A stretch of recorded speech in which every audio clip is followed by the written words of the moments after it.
Thursday, we bring all the researchers together, just the researchers, nobody else, for a half-day closed session where we do some brainstorming together. We work through a number of exercises to help us all start thinking in some common terms and identifying themes across our projects. That activity is going to be led by Ivan and Smokey, the two IMTFI postdoctoral researchers. And Ivan's right back there. Can you just wave? I don't know where Smokey is. I don't see her, but she'll be somewhere. They'll be leading that tomorrow. And in the past, we've held these things on campus. And the complaint that we've always received is that that means that, you know, our poor IMTFI researchers are always trapped inside buildings for 3 hours straight in beautiful, sunny Southern California. So this year, we're actually going to take you to the beach, and we're going to do it like on the beach, okay? So in a building, and then the beach is there, and then you can go outside and explore the beach. So don't get too excited, and hopefully the weather will hold for us.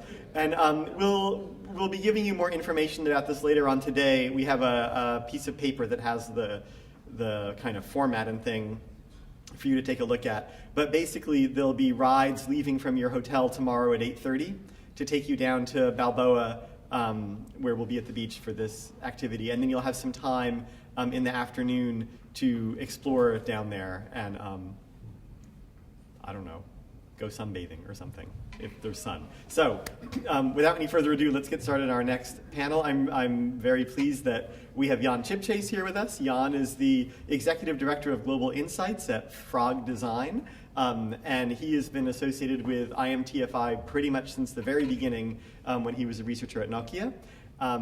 Jan's kind of perspective and insight on taking the kinds of learnings and empirical material that bubble up out of IMTFI into the design space have been absolutely invaluable for us as we think about taking this kind of work and reaching different constituencies. Because I think one thing that we're all seeing is the way that the work that we produce here is speaking, you know, very much speaking across a whole bunch of different groups that we interface with, from the IT sector to design to the development and philanthropic community and to academia. So we've got Jan here today kind of from the design side on a panel about things like risk and fraud and gambling and stuff. So I'll turn it over to Jan and the panel. Thanks. Thank you, Bill. Can you turn the mic on? Is that okay? So hi, it's great to be here. There's very few panels that you can walk into and 1 hour later you can figure out how to make a lot of money. But this is one of those panels. So I want you to pay careful attention because we have, I think, a really stellar lineup. I'm super proud to be sitting up here with you guys. We have a paper on gambling through mobiles. We have a paper on insurance. And lastly on, and perhaps my favorite, well, let's see, is ATM fraud. And anyway, with that, I'd like to hand over to Bruno and Casita for the first paper. Gambling and mobile phone payments, mobile money payments, a case for study for sports betting in Uganda. Thank you. Good morning, everyone. Would like also to join other researchers in thanking IMTFI in bringing us here to make our preliminary finding presentations. Now, as indicated, the topic is gambling and mobile money payments, case study of sports betting in Uganda. And well,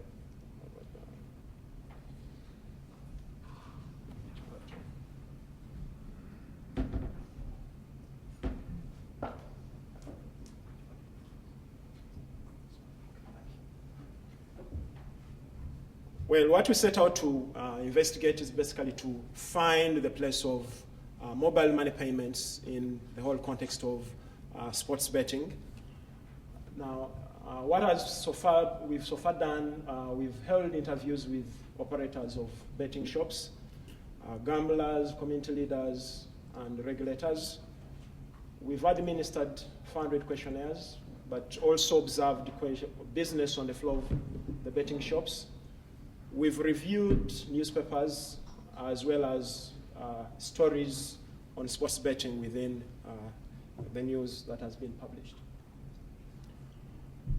So that picture is one of those showing the youth trying to place a bet in one of the betting shops. As you may notice, it is generally male intensive. I don't know whether the appetite for risk is higher for the males. We shall find that out. But then, what have we so far been able to find out is that a quarter of the available betting shops in the country are licensed. Now, that has implications of the fallback position of those who, in a way, get into trouble with betting. The mobile money payment platform is being used by some gamblers, and this is basically to ensure 24-hour betting opportunities, especially for the working class. We also found out that it is a popular activity which is undertaken by persons from all socioeconomic groups. Now, betting knows no boundaries, whether you are poor, whether you are rich, whether educated, whether not educated. So everybody is trying to strike it rich, but you might say in the process, we are trying to battle with the question whether it is value creation or value destruction or a combination of the two. Of all the shops that offer betting facilities, we have 6 which have online betting facility. We don't have to name them. And under this, then you can place a bet and receive payments using the mobile money payment platform. And I think this basically helps those who are afraid of going to the shop, so you can do your betting from wherever you might want to do it. But more importantly, we noted that the most popular sport for betting is football, for which people place their bets. So that's another picture showing match fixtures and trying to place a bet. But the downside that is coming out of this is that the young have also tried to strike it rich before their time, and some have missed graduation simply because they did bet their tuition monies. This is a repeat of what we've indicated earlier on, that majority of the gamblers are male youth. We go further to note that in some cases, some gamblers have been impoverished to the extent of borrowing to bet, and in worse cases, they've disposed of their assets to get into this whole game. But still, it's quite puzzling to note that the youth who, on the one hand, are unemployed are the majority into this trade. And as a result, betting is fueling a number of other vices, namely the use of diversion of tuition fees for betting, theft, cheating, and so on. But also we note that the Premier League, English Premier League, is the most popular of all soccer or football leagues that gamblers place a bet on. Now, as a result of sports betting, there is a language that is also coming up, just like with mobile money payment platform. The language keeps changing also. There is what is called float. Now, float being the money that you deposit onto your phone account. Now, in the language of betting, then, the following terms will always be heard. You can have an over, which means that the team that you place a bet on winning at least 2 goals without conceding any goal. It could be an under where the team scores 1 goal but does not concede any goal. It could be a handicap, which means a draw. Or it could be an odd, which means the factor by which the amount of the bet is multiplied depending on your choices from A to C. But then you also have a bonus which refers to an additional amount to win depending upon the number of games on which a bet is placed. Now, somebody will ask, what's the lowest amount you need to place a bet? Now, you need 1,000 Uganda shillings, which is approximately $50 to place a bet, and you can place as many bets as you might wish. For noting is also that there is no comprehensive regulatory framework to protect the underage and vulnerable individuals. So far, the regulatory environment is not that comprehensive. The framework is also not good enough to ensure that the games are fair. Issues of law enforcement and any limitations of the activity. The other thing that is missed out by the environment is that the underage and problem gambling now. I think where we are headed, if you're talking about say 10 to 15 years, then we shall have problem gambling as a real issue, but starting with sports betting. So that's one of the signs representing a betting shop. And these are spread all over both Kampala main as well as the peri-urban areas. So you'll still find the youth trying to place a bet and looking at the match fixtures. Reflecting upon what we've so far done, for noting is that we've been able to make use of existing information in newspapers, newscasts. The questionnaire worked, but we shall see what didn't work out well. We've had interviews with some gamblers and regulators. Some pitfalls. Now, we try to look at gambling within its bigger picture, not necessarily fixing ourselves to gambling via the phone, but rather look at it within a broader picture. There are other questions that we thought would build on gambling. So sensitive questions relating to the use of illicit drugs among gamblers are answered in a cautious manner. But then photographing the gamblers is also something that is not so liked. The other questions relating to the turnover of the betting shops are also that sensitive, now which partly fits into the lack of a comprehensive regulatory framework. Of course, they're trying to come up with a law that will require betting shops to have a minimum amount of money before they can open their doors to bettors. Going forward, we shall complete the remaining procedures and analyze and submit for review. Now, there are a number of questions that we've been able to pose as a result of what we found, namely that why is it that majority of the betting shops are not licensed? So it is something illegal but which is embraced by majority in society. We are also not aware whether the gamblers are aware of the addictive nature of betting. We are also not aware whether there are any linkages between youth poverty and betting. The other question that stems from the lack of a comprehensive regulatory framework is whether there are mechanisms for redress for gamblers who do not get paid by some betting shops. It's a case of fraud. But then we also ask ourselves whether betting is the last resort for the unemployed youth. Of course, the other question that comes to mind is what's the effect of betting on work ethics, meaning that if people can earn money or make money without working by only placing bets, then what does it impact? How does it impact on the work ethics? We also have other questions, namely that what's the effect of betting on the welfare of the losers as well as gainers? And what's the likely effect of betting on the mental health of the gamblers? So we thank you for your kind attention.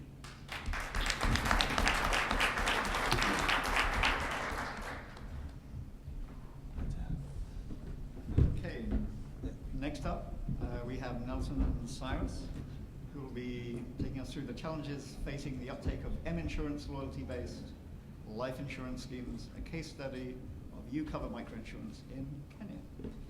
Take it away, guys.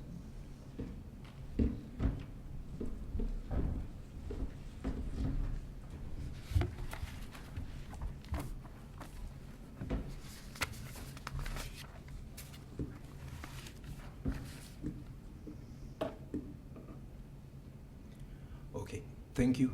Thank you to IMTFI for hosting us here. Now, I'm going to talk about the challenges facing the uptake of M insurance.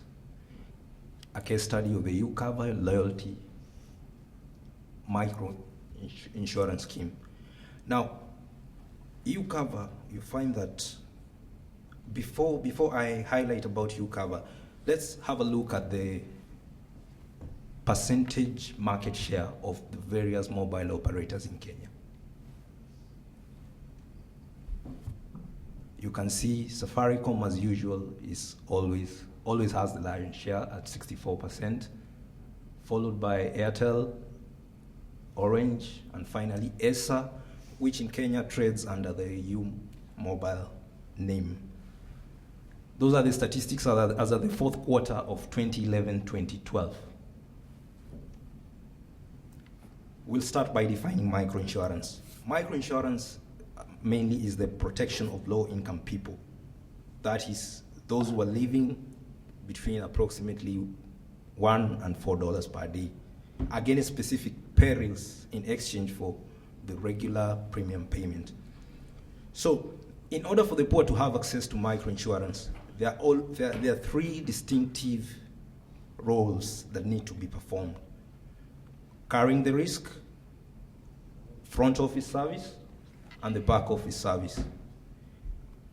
In carrying the risk, existing insurance companies are the ones which are better placed to carry the risk because of their experience, which has helped them understand that in some instances, clients are better served through the use of the existing companies, and in the extreme end, reinsurance. Front office stroke sales, this is looking for partners who have a strong brand which the poor people can trust, and also to make it accessible to the poor people. The third one, the back office service. Now, this is the intermediary between the front office and whoever is going to carry the risk. Okay.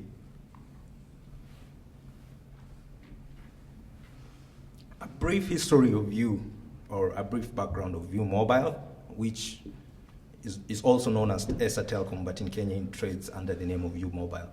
It was launched in December 2008, and one unique thing about it was that it was the fastest network rollout speed, meaning that in 10 months, it already had countrywide coverage as compared to the other operators which were there before. Currently, it's estimated to have a base customer of 3 million subscribers. So, U Mobile partnered with Jubilee Insurance to launch UCover. If you look at the photo there, we've talked about those three roles which have to be performed. For the back office service, microinsurer comes in. For the front office, U Mobile. And for carrying the risk, that's where Jubilee comes in.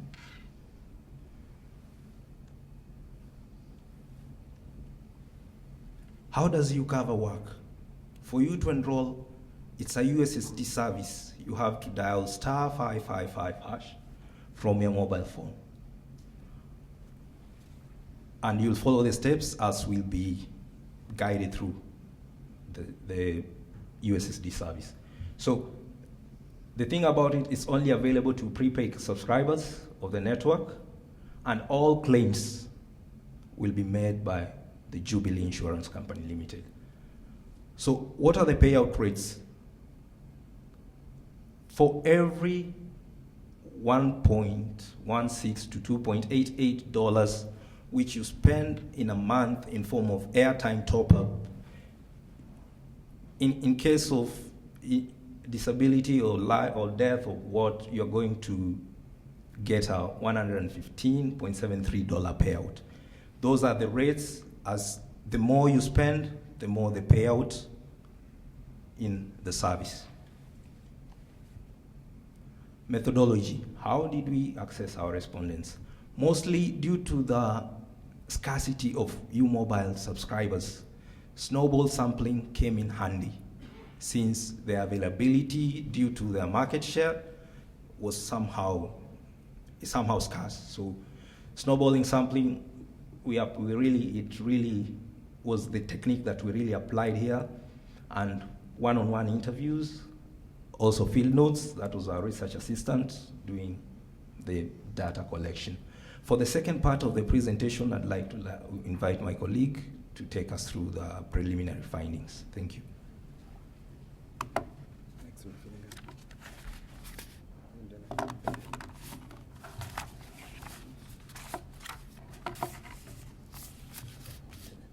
So my name is Nelson Karani. I'll take you through the results, and I'll be brief. Sorry.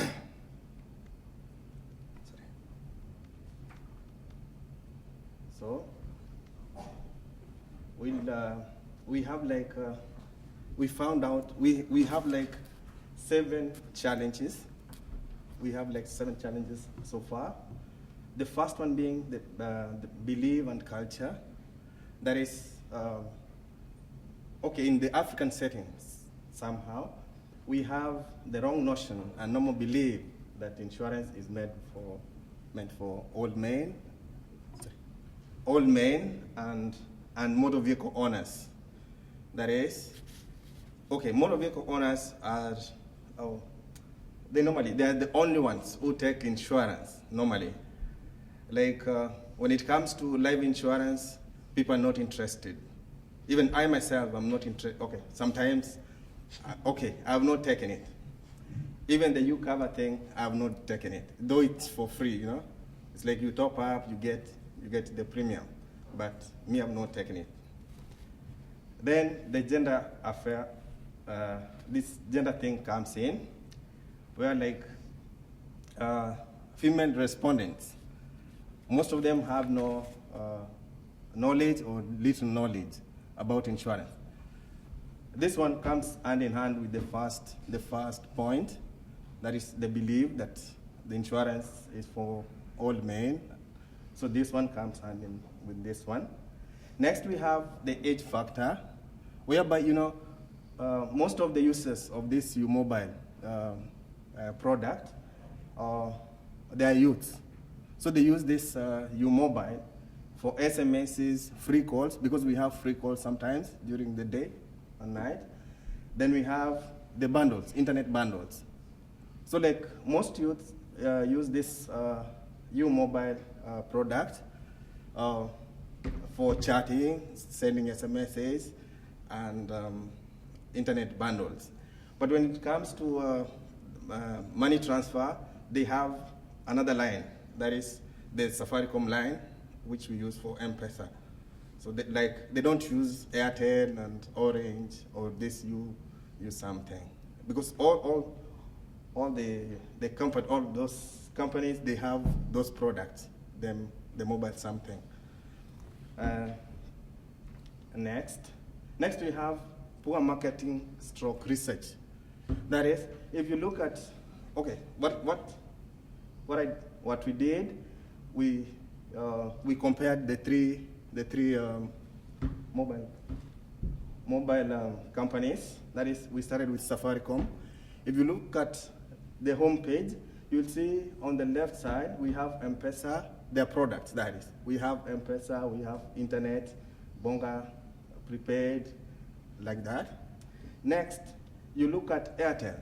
You'll see they have top up, we have internet, Airtel money, promotions, devices, and all that in their home page. Next, when you come to you, look at you. We have this is the home page. You'll see we have buy 200 MB, get 200 MB free, double the fun, and all this. If you look at it, it's like they're promoting the bundles and not the product, because the U-Cover product is the latest, and it was launched last year. So if you look at it, it's not highlighted. So next, we have the awareness. Here we have our assistant who has gone to this slum area where we have this guy who makes sandals out of used tires. So like the guy is like he has two lines, one for Safaricom, one for you. For you, he uses a line for SMSs and calling. That is it. Then he uses the other one for M-Pesa. Like the you thing, the you cover product is like a miracle. It's like a shock. Yeah. Next, we have the delay or non-payment of claims. If you look at this guy, he got an accident in 2007 after the post-election violence. Then, since then, he has been following his claims. Like he has not gotten the payment. So like he's skeptical. It's like, how will I get paid? Because the other one, it's you have to, the premium, you have to pay. But this one is for free, It's like, where will they get money to pay me if the other side, they cannot pay me? Next, we have the market acceptance. If you look at it, if you look at the chart, we saw Safaricom is more preferred than these other networks. So like, even if they launch a new product, it's even if it's costly, it's accepted. Unlike these other products, these other networks, but Safaricom is preferred. Next, we have the competition from insurance companies, whereby we have those insurance companies employing qualified agents who out for commissions and all that. So that is it. Thank you.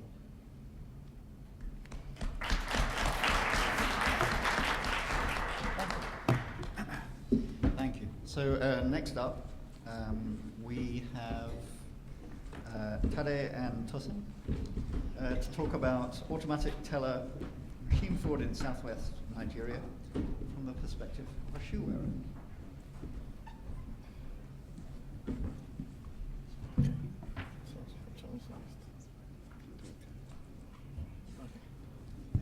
Yeah, hi everyone.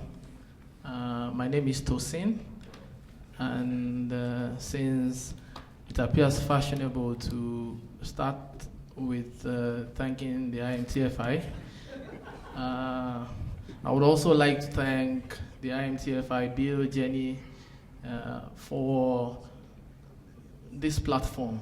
This is quite important for me personally because I'm trained as a macroeconomist, so everything in the program is about cost, prices, aggregates, and modeling and all.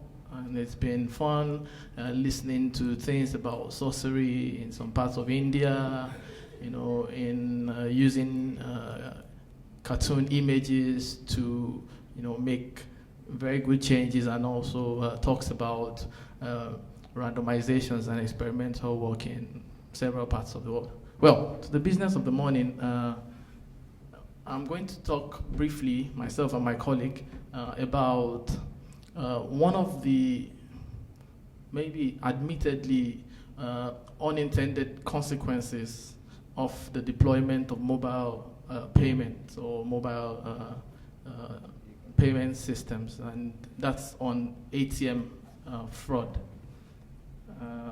In southwest Nigeria, actually our focus is on two major cities in the southwest, Lagos being the commercial capital of the country, and also Ibadan because of its huge youth population, have a number of tertiary institutions around there, and then the population is quite much also. All right.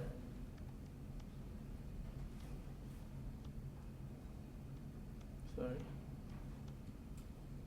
Oh, this isn't going. All right. Just to give a sense of the motivation for the research. Okay. All right, yeah, thank you. To give a sense of the motivation for the research, Now, fraud occurs, okay, and these ATM frauds occur, but most times you kind of miss out what happens to a particular set, okay, of stakeholders in that process, and those are people who get victimized. Okay, so there's so little about victims and also about their life chances post-victimization. So that's exactly the center of our research. And basically we set out to understand one, strategies adopted by the ATM fraudsters. We also try to assess the effect of victimization on the life chances of victims, and also in another way to get a sense of how banks respond to these events or these occurrences. And to help us go through that, we have proceeded in this fashion, basically to test out a few of the theories about lifestyle patterns, okay, and other issues that can, in some cases, predispose victims to victimization. In the case where the actions of the victim actually precipitate an event such as that, or lifestyle issues as well as routine activity. In terms of getting our hands with the work, we actually have mainly adopted the snowballing approach to this research, because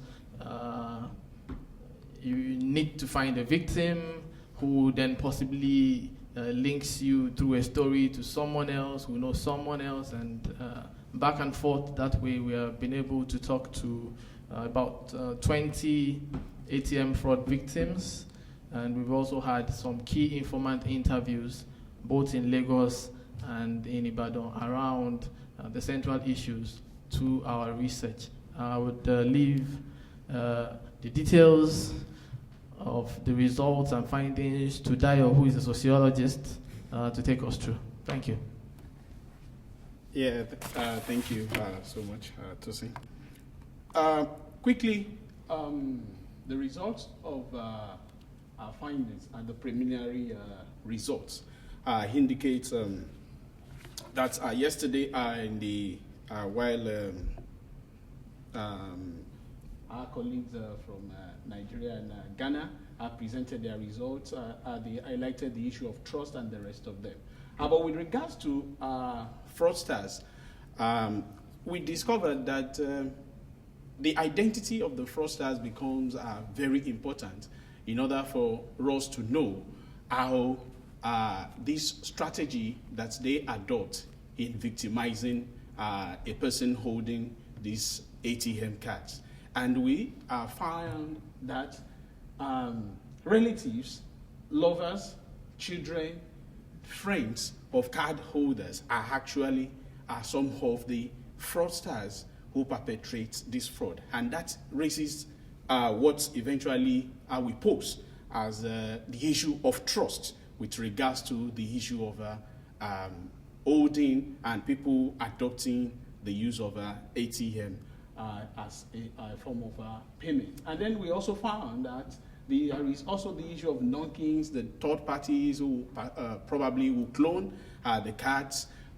There is also the issue of endogenous factors within the banking systems, where the staffs of the bank also reveal certain form of identities and the account details of some people to outside fraudsters with the hate to victimize them.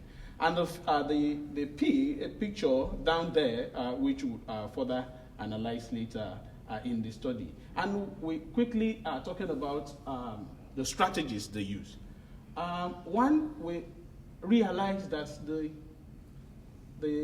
perpetrators capitalized on the vulnerability factors to get the personal identification numbers on these of ATM cards from card holders. Ideally, most of our participants had about 2 to 5 different ATM cards, and so which also belongs to different kind of banks providing this kind of service in Nigeria. And it is important for us to also stress that ATM is the most popular mobile payment system in Nigeria, and so every one is into it. And maybe I should also quickly stress that the process through which you also get ATM card in Nigeria is important, because some people do not willingly want the ATM card, but through certain imposition of charges from the banks, people, because if you want to subscribe, if you want to withdraw below a certain amount, you pay extra charges if you have to do that on the counter. And so, because people want to save their money, and that also talks about the socioeconomic status of these people who are banked. And so they don't want to even part with 100 naira, which is the extra charge you have to pay if you withdraw below this certain amount. And so they opt for this card. Unfortunately, in the process of obtaining these, they are not provided with sufficient information regarding how they would protect what they are holding. And that's also would also highlight later the socioeconomic characteristics of some of these card holders. And so we found out that one of the factors is illiteracy. And when we talk about illiteracy, is that we have a large pool of ATM holders, market women, and the rest of them who also have accounts with these banks. And because of these charges, they also have to use this card. But they are not provided with this information. And so at the point of demand, the bank official, the ATM custodian, hands over the card to the woman or man who is not educated to understand how to even change the PIN and the rest of them. So the first service that is provided is usually by a security guard employed by the bank who stands beside at the ATM. And so this is a third party, is not even internal security person for the bank. And so it's an outsourced form of thing. And so this is the person that will be the first contact to the ATM card holder. In this process, this same person gets to know the personal identification number and perhaps could even advise the person to go with this kind of PIN, and so has access to the account, the amount you have there, and the rest of that. In the process, we found some respondents. For instance, in this, the case of a 70-year-old man who got this card, went outside the bank and needed to withdraw. Getting to the ATM machine, he met a young guy and then approached him. Can you please assist me in pressing some keys here? What is your PIN? And then the old man revealed this. The young guy assessed the account, realized the amount that was in the account, and realized that this man was more richer than I am. In the process, swapped the card, and the old man did not know.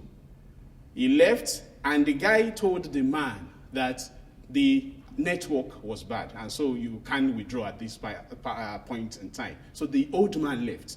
It was in the evening, and so by the time the old man gets home, only to receive alert, 20,000 naira, first withdrawal, second withdrawal, 20,000 naira, third withdrawal, 20,000 naira. And in Nigeria, you have a daily limit withdrawal of about 100,000 naira.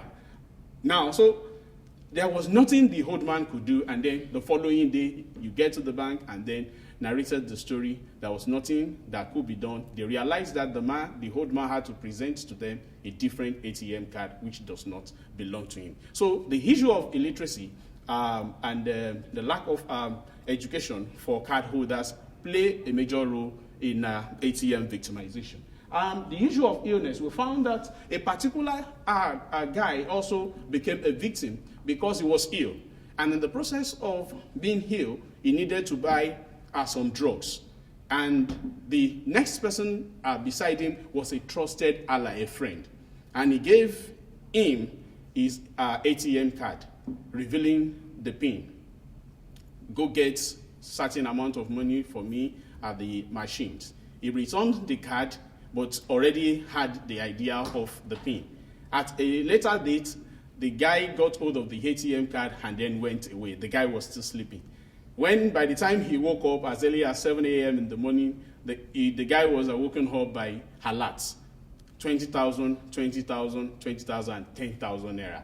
The guy told me that he started sweating very early in the morning. He rushed down to the bank only for him to realize that, luckily for this kind, a particular participant, the bank was able to show the CCTV footage for this particular person, through which he was able to discover that the particular fraudster was his friend, and then some other things.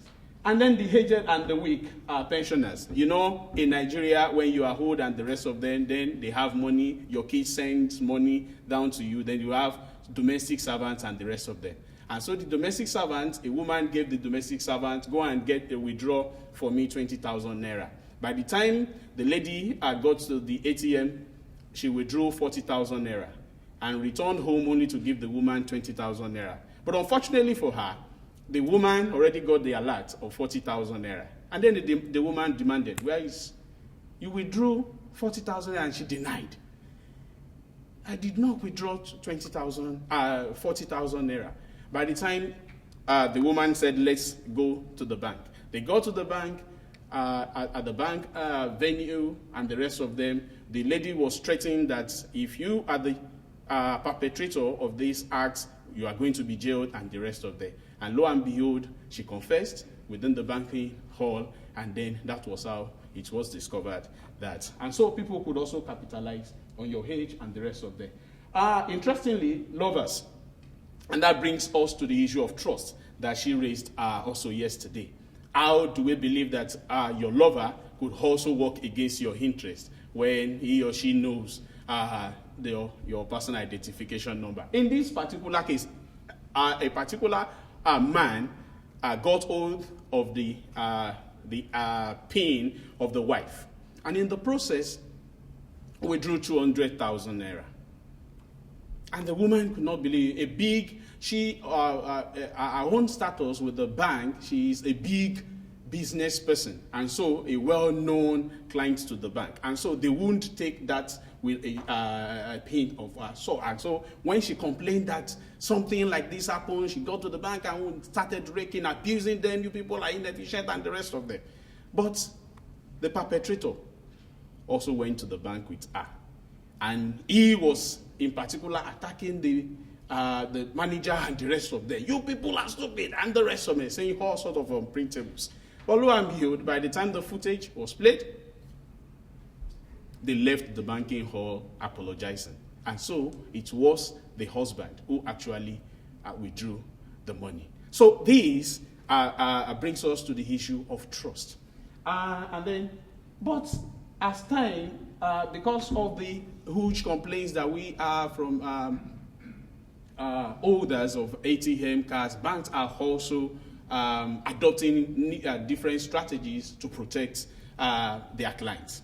And some of these, because we now have a Valve card, which is both PIN and chip based, and also becoming difficult for fraudsters to just get that or clone and the rest of them. So the new approach is to work on the routine activity of ATM holders. At what point, at what time of the day do you withdraw? Is it in the morning, in the afternoon, or in the night, where you have little security, and then somebody can come to you at gunpoint? And then we had a victim who, on a Sunday, where we normally have low traffic at the ATM gallery, and you had this group of armed robbers who stormed the venue and then demanded them to submit your ATM cards. But they didn't go there. The only lady that resisted was shot dead. And so the guy said, I would not have parted with my card, but they shot the girl who resisted and she died immediately. And because of that, she became weakened. And so it was not that they collected the ATM card alone. They confirmed the PIN, insert it, and confirmed that this is you. They didn't withdraw at that particular one, moved to another location. It was Sunday, but they didn't just go alone. They also seized all their phones so that you cannot call for anybody to block the account. And so they did the withdrawal before the next Sunday. Before Monday. On the Sunday, there is no banking in Nigeria, so you could not have stopped that. So, in sum, we are saying that fraud is influenced by the lifestyle, the routine activity, and may also sometimes be victim precipitated. And then we are saying life chances of when you save money, there is a particular purpose for which you want to use it. And so the joy of all those people who bank their monies is that at any time that I need this money, I should be able to access it. But when you introduce me to a particular payment system and it's becoming detrimental, quote and unquote, to my life chances. And for life chances, we mean that an individual should be able to pursue and actualize his own life goals. And so, through this particular process, when an individual, for instance, a student became a victim, and for a student, what do you need money for? Survival on campus.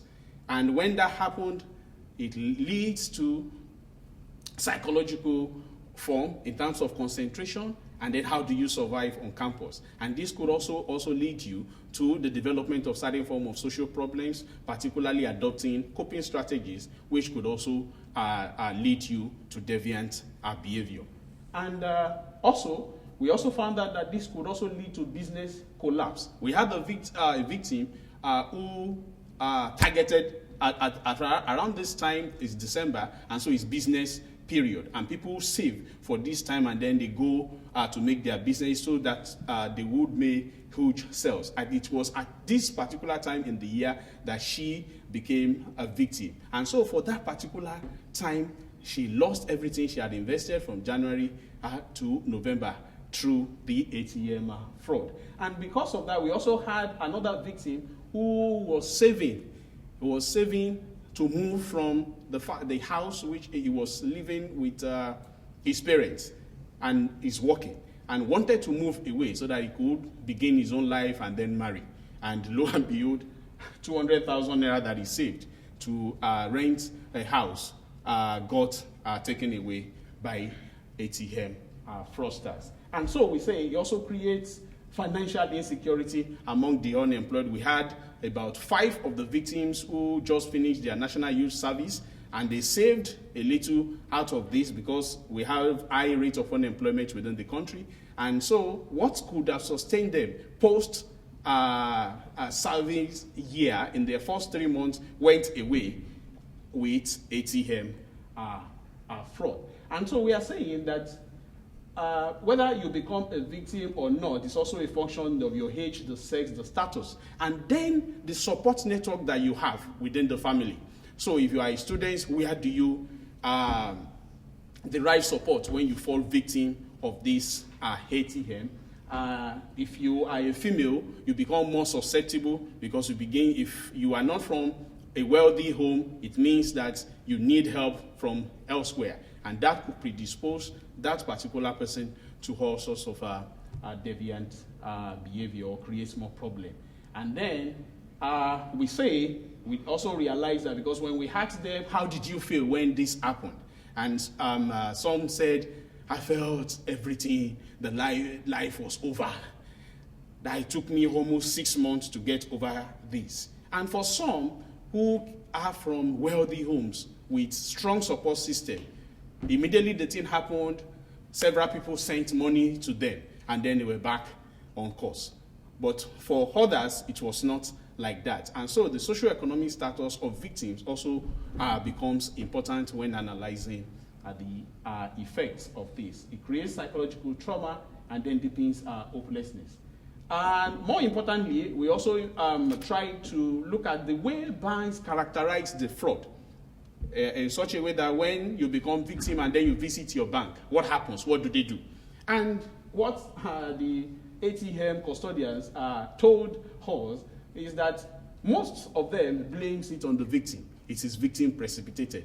You did not protect your PIN, you did not do this, you were careless with it. How could you have revealed it to your wife? How could you have released this to your husband? And it raises so many things within our cultural environment with regards to what you keep away from your wife, with regards to what you keep away from your son, and the rest of them, particularly when it relates to this. And then rather than accepting the blame, they use techniques of neutralization by shifting the blame just from that particular point. And we also realize that because of the complaints that they have started receiving, they install CCTV cameras and show footages, but not in all cases, because we have more than half of the people we interviewed who said the banks could not show them the footage because it's either the camera was down at that particular point or it was blurred, and so they could not see anything. So at the end of the day, they were promising them, come today, come tomorrow, and the rest of them. And then the new card, which is Valve card, which is both PIN and chip, and then we now have something like this. This used to be at the common type of ATM you find, but because at the cubicle somebody could peep and then see what you are typing as PIN, and you find what you find on the right side as the new one that banks are now constructing, and you find something like this that you protect yourself. It is you and you alone. That you find you lock yourself is like finding yourself in a locker. And but you see that even within the premises, you can see people still seated around here. Now you find a situation that you see this. So even when they provide this, you can still see 3 people inside the same place. In other words, these 3 people, whether they are friends, do they run the same account? Will they be using the same PIN? And so these 3 people will definitely know what the owner is doing. And so this also raises the issue of susceptibility. Now we are beginning to, and you can see perhaps husband and wife here. We are talking about new questions arising, and so we are asking the question, how do we then deal with the issue of trust in mobile payment technology? We are saying, does victimization enhance knowledge of mobile payment system? Because yes, as some of our victims said, that it was after they became victim that when they went to the bank, that was when actually the bank took time to then explain most of these things to them and the rest of them. And then how can customer peculiar demographics be used to enhance financial inclusion? And so, is it only about inclusion or taking care of the peculiarities of those who are to handle these kind of payment plans?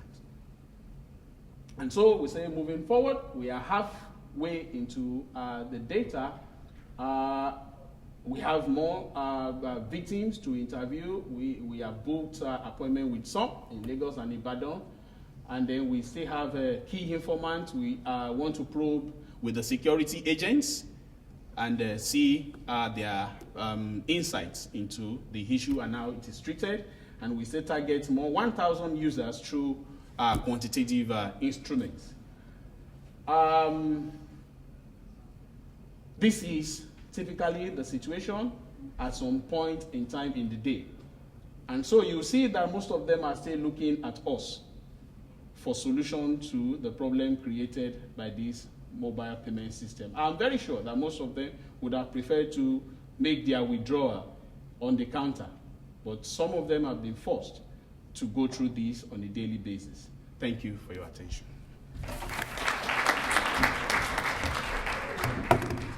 Thank you. There's some really fascinating research from all 3. Bruce.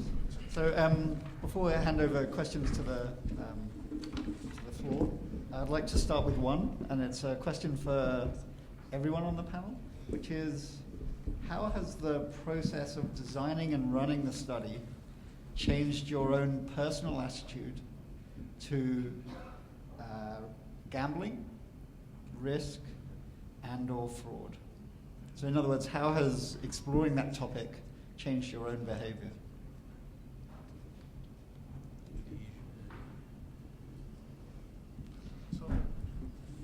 Okay, maybe I go first. I think personally, going through this research has kind of shaped my opinion, okay, about issues around particularly trust, okay, because I listened to several narratives, particularly the one I found fascinating was that of the husband and wife, and that kind of brought to my mind, okay, the issue of how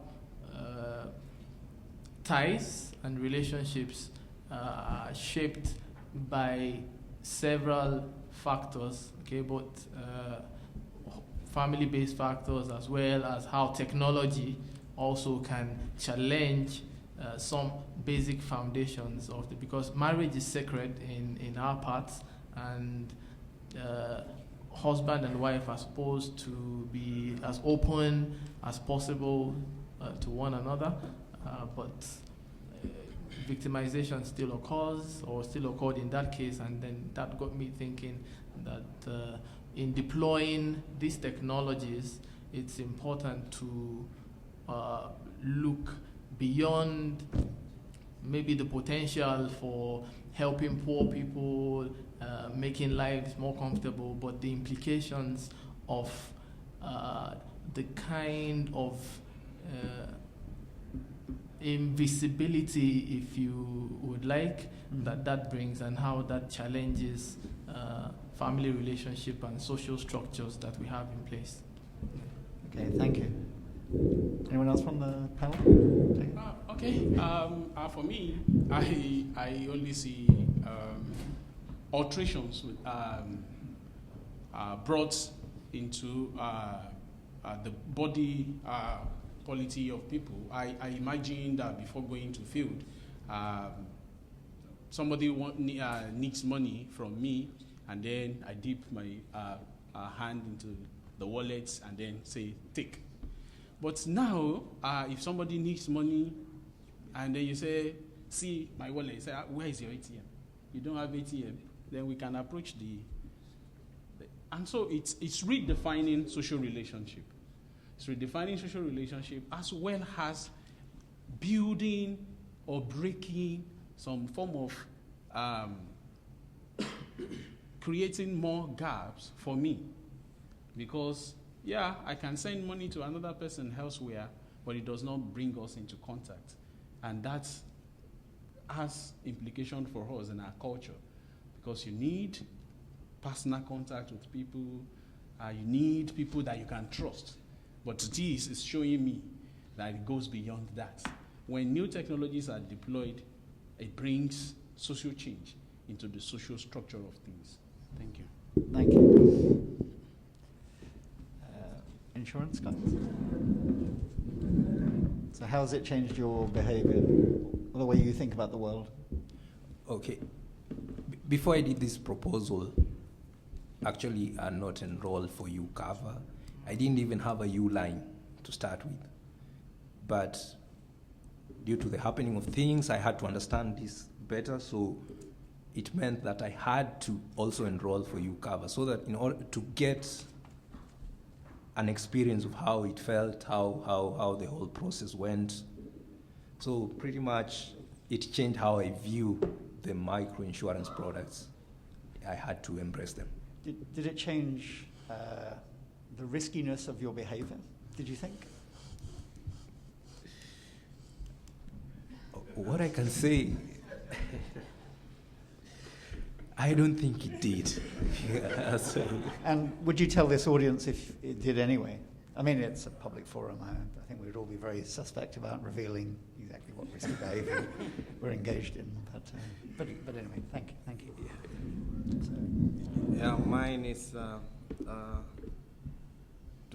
to sustain a new product, even if however good it may look like, it needs a lot. It needs a lot of market research. It needs a lot of advertisements, such that for someone to trust your product, for someone to adopt your product, you have to go for market research, and you have to look at the challenges first before you sustain it. Okay, thank you. So over to betting. Personally, throughout the entire process, what I've come to realize and learn more that there is no substitute for hard work. There isn't any issue of this phenomenon of getting easy rich fast. So in all the processes, if anybody wants to get these riches, he needs to work hard. Others thinking that you go to betting because you think you'll ride on luck to make a kill easily, you won't get through. Thank you. Thank you. Yeah, thank you. Behavior, I think, I will tell a personal experience. Now, as we embrace new technologies, we in a way increase our vulnerability. Personal experience is one. I traveled for a week to Rwanda. I'd left my ATM card with my brother. Then what happened? Somebody hacked into my email, then followed the discussion that was going on. Then what did he do? He sent an email to my brother that had, to the effect that there was somebody whom I owed money to the tune of 1.5 Uganda shillings, and I asked him to make a quick payment of 750,000 using mobile money.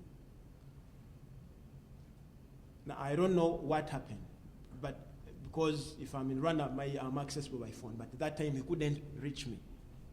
Now, he tried to reach me, but he couldn't get through, and immediately, because of the, the credible threat that was in the writing, he went ahead and effected this payment.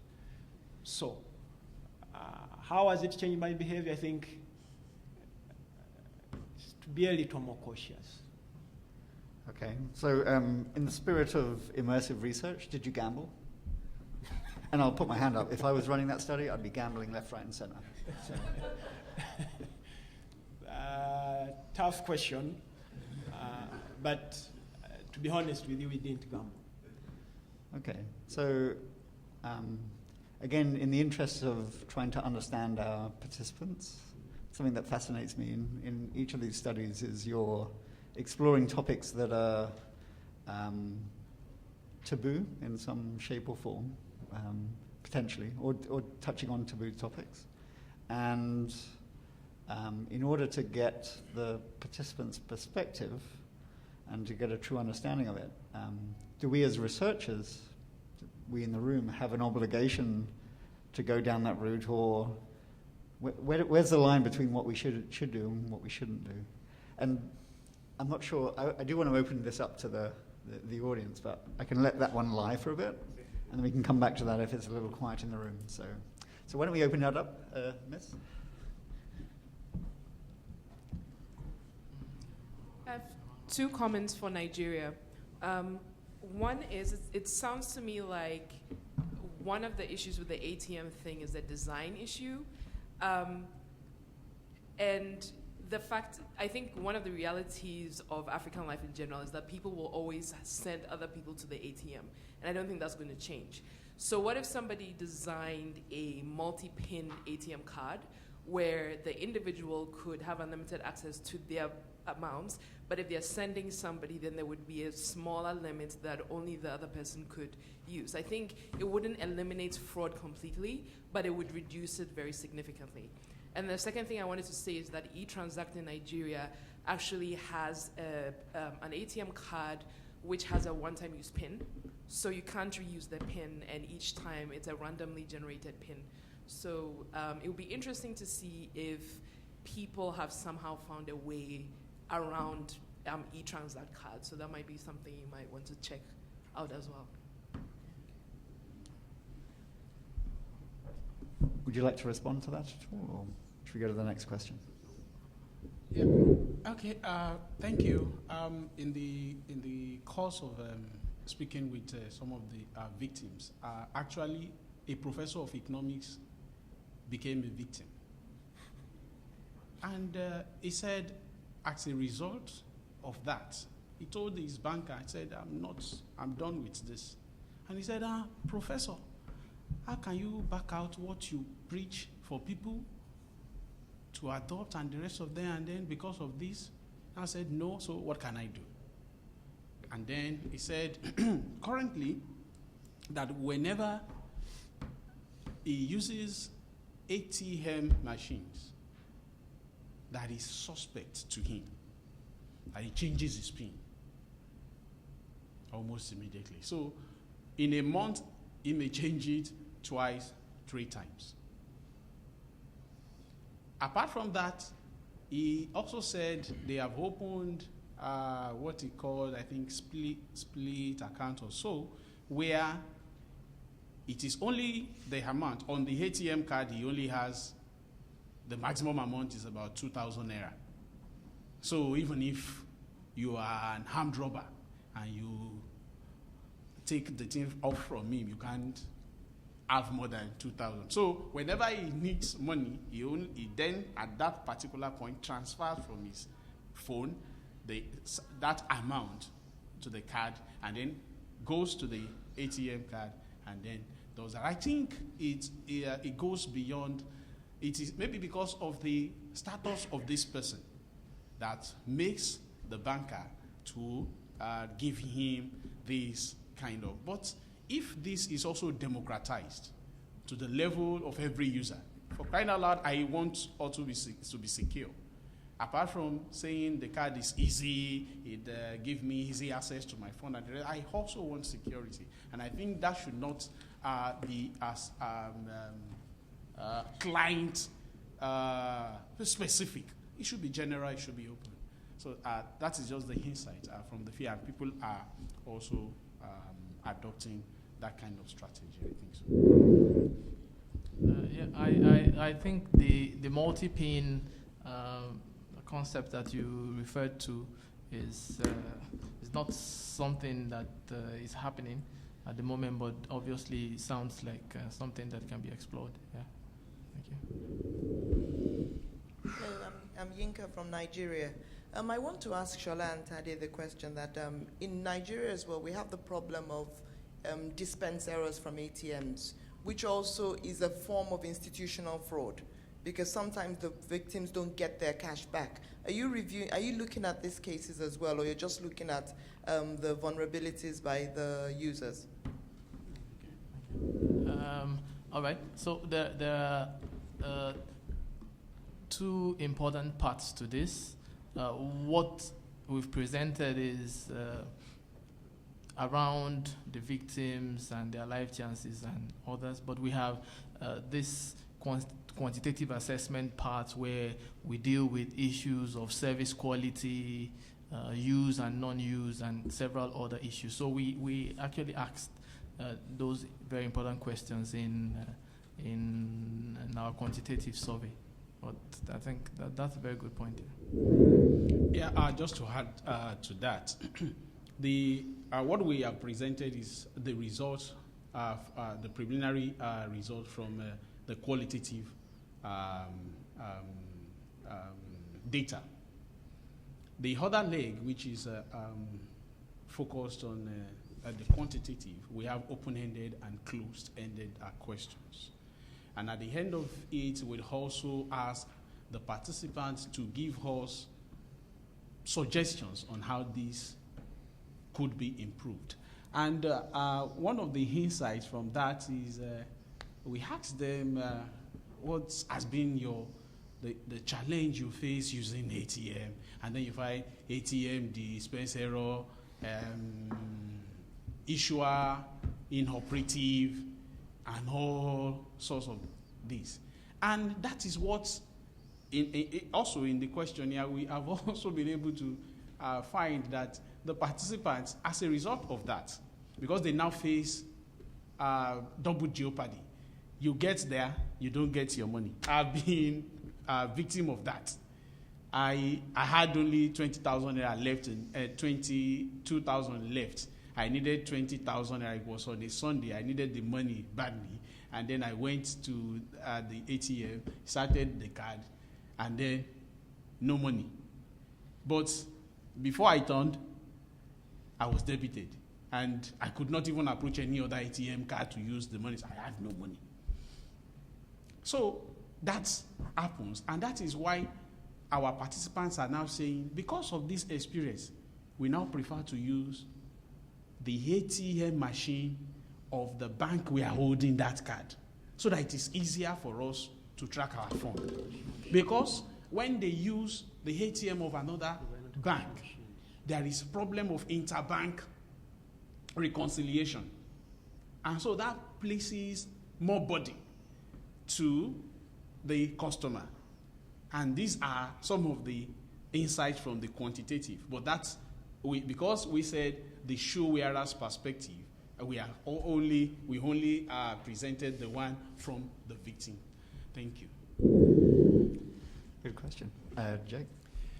Hi, thanks. I had a question for actually both the fraud researchers and the insurance. So on the fraud one, I mean, the types of fraud that you guys are documenting are pretty pervasive in lots of different markets. I mean, you're documenting kind of some of the local flavor in the areas where you were doing research, but you see similar types of fraud in many other markets. And in fact, in mobile money systems as well, you have a very similar situation where you're not taking someone's card and PIN, but you're taking their phone and their PIN and finding a way to take their money. So my question was, given how pervasive this problem is in so many different markets, are you thinking about ways in which your research can inform public information campaigns or campaigns that are informing clients from, directly from the bank in terms of behaviors that clients can adopt to avoid this kind of fraud? And maybe simple messages or simple behaviors that people can adopt to avoid that. I think that'd be a really useful thing that could come out of your research. So I don't know if you're thinking about that as sort of part of the final paper, but I was just going to ask if you were.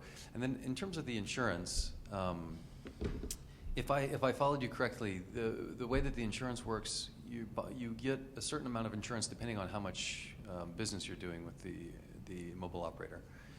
And so to me this seems like, okay, so you buy insurance because you want predictability, you want stability, you want to take risk out of your life.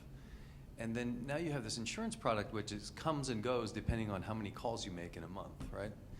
So I wondered if you got any sense of whether people perceived that as a problem, because there's similar insurance products all over sub-Saharan Africa, for instance, and South Asia. I think they're starting to launch some as well. So I'm just wondering, did you think clients perceived that sort of the temporariness and the sort of flightiness of this insurance product as a problem, or is it something that people didn't really care about?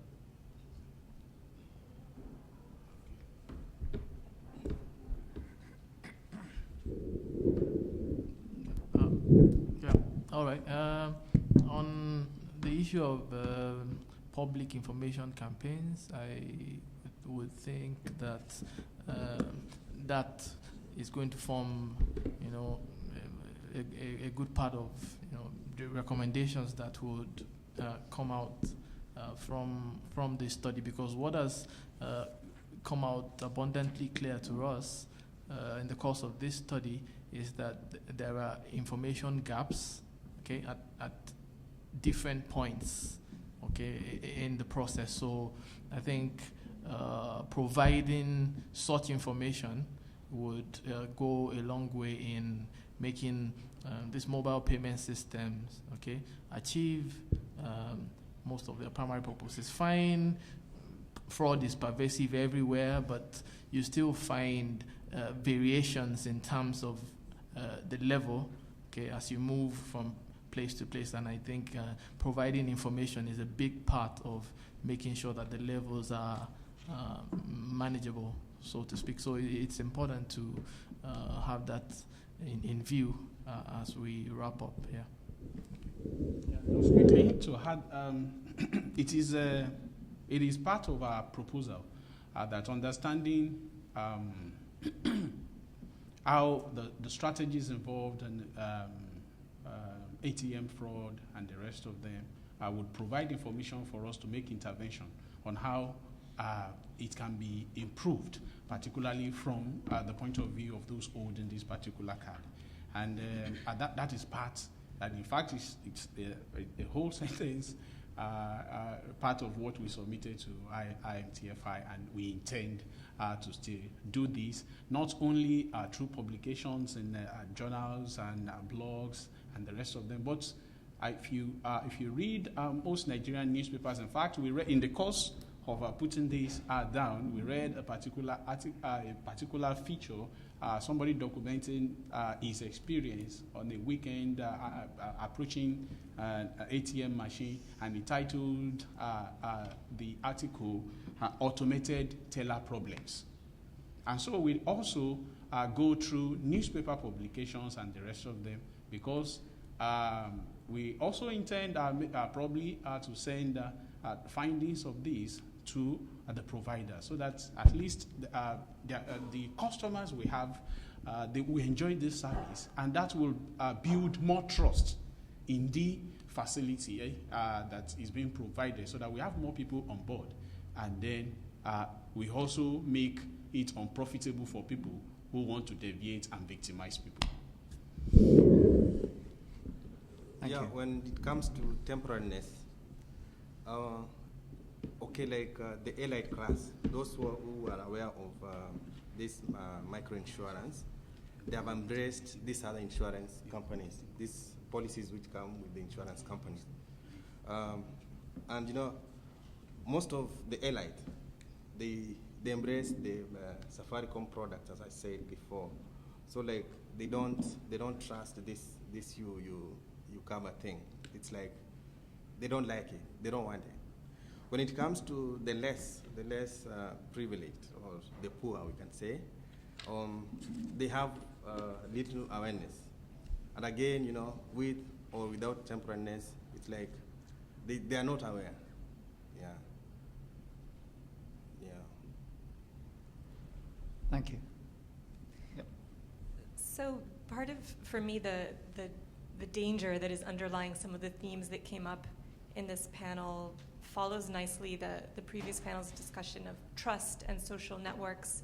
And part of what I heard with something like life insurance, I mean, you take out life insurance not for yourself, but for your family members, for those who will be left behind after, you die. And also with ATMs, the fact that a husband or wife relationship could then become one of fraud, to me really complicates certain notions of intimacy and kinship. And so this is all to say that this panel has really made me reflect productively on who exactly is the unit that we're talking about when we say client or customer or beneficiary, which are very singular terms and presuppose that there's one person we're talking about, but these categories that you're working with are not singular categories. They involve groups, and that then makes me reflect on, okay, well, in the context of poor economics, IMTFI has this focus, a very specific focus on poverty. Like, what are certain categories of who the presumed client is that perhaps, we as scholars of poor economics haven't quite shaken yet, in terms of there being a singular client, when in reality we all seem to be working to varying degrees with a group or with a kinship. I mean, maybe there needs to be a kind of overlaying of a reimagining of kinship networks or social networks, so that it's not just secondary, where social networks aren't secondary, but are woven into the way that money is used. So I would be interested to hear from all of you on how, on what the unit, who is the user? Should it be singular? Is it by definition networked, rather than networks being a secondary consideration? I mean, how is it that, is an ATM user and that single bank account, is that a single category, or should it how is it that a husband and wife taking money from a same account could be constituted as fraud? Would you like to tackle that? Yeah. When you approach your bank for to own their card, you fill a form, and it carries your information. You own it, and so you are the customer. That is, you are the person the bank relates with in relation to that account. What you do with your card depends on how you define the people or your network of social relations around you. For instance, in her culture, for instance, if you are with your husband in the house and you have your mobile phone, if you are leaving the parlor to your bedroom and you pick up the phone and move to the bedroom, or you have a call and then you pick your mobile phone, rather than picking it at the parlor and speaking there and then move to the bedroom, it is suspect. It brings distrust. The same way they argue that why should husband hide something from the wife?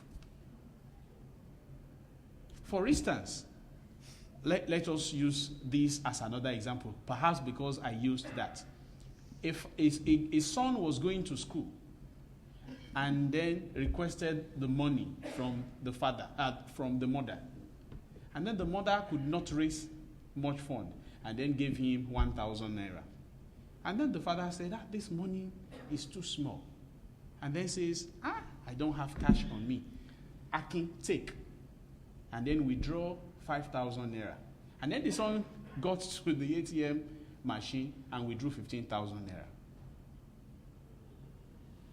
The man did not know until the following day when he got to the bank. Another issue there is that not all the card holders also subscribe to e-alert. So they don't know even if something had happened to their account, because that is also charged. So it brings another issue to it. So what you do, that is at their own level. The bank will not say, give your son. So you become the only person the bank recognizes. So if something happens to your account, the wife will not go there to lodge complaint. The person who signed that document, and it is there, if you go to the Central Bank of Nigeria website, the instruction is the card holder must sign so that you know that this is the person you are dealing with. But it raises another thing within the culture of the people about ties, bonding, those who you are expected to provide certain form of assistance to, and how that changes with how that form of relationship begins to take a new turn with technology coming in place. And they think that they can capitalize on that to defraud. So it's a kind of complex situation we have here. Thank you. Thanks for the question. So we're going to take one last question. I think, who was first out of you two? So, I have the mic, so. You have the mic? You have the camera. There we go. Possession. Yeah, I have a question for the Ugandan research team. Did the issue of gambling sounds very, very dangerous to the lives of the youth. And then if you remember the submission by Kizito that hard work is perfect. Now, I don't know whether during your data collection process you did come across instances where there have been conflicts, such as non-payments. People have won their bets and they have not been paid, and it resorts to fighting and dragging each other to courts and so on. The question is this: does the government of Uganda have interest in the gambling?